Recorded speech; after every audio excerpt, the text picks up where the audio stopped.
24 மணித்தியாலத்திற்குள் இலங்கையில் நடைபெற்ற முக்கிய செய்திகள். அதிரடியாக கைது செய்யப்பட்ட சுகாதார அமைச்சின் முன்னாள் செயலாளரை எதிர்வரும் 8ஆம் திகதி வரை விளக்கமறியலில் வைக்க நீதிமன்றம் உத்தரவு. தங்காலை நகரசபை மற்றும் ஹட்டன் டிக்கோயா நகரசபை ஆகியவற்றை கைப்பற்றியது தேசிய மக்கள் சக்தி. உலக புகழ்பெற்ற ஆக்ஸ்போர்டு அகராதியில் 10 சிங்கள சொற்கள் சேர்ப்பு.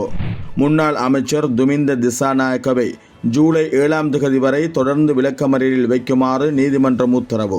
பிரதி பொலிஸ் மா அதிபர்கள் 9 பேர், சிரேஷ்ட போலீஸ் அத்தியட்சகர்கள் 16 பேர் உள்ளடங்கலாக 32 போலீஸ் அதிகாரிகள் உடன் அமலுக்கு வரும் வகையில் இடமாற்றம் செய்யப்பட்டுள்ளனர். உயர்தர பரீட்சைகளுக்காக ஆன்லைன் ஊடாக விண்ணப்பங்களை இன்று முதல் ஜூலை 21ஆம் தேதி வரை சமர்ப்பிக்கலாம்.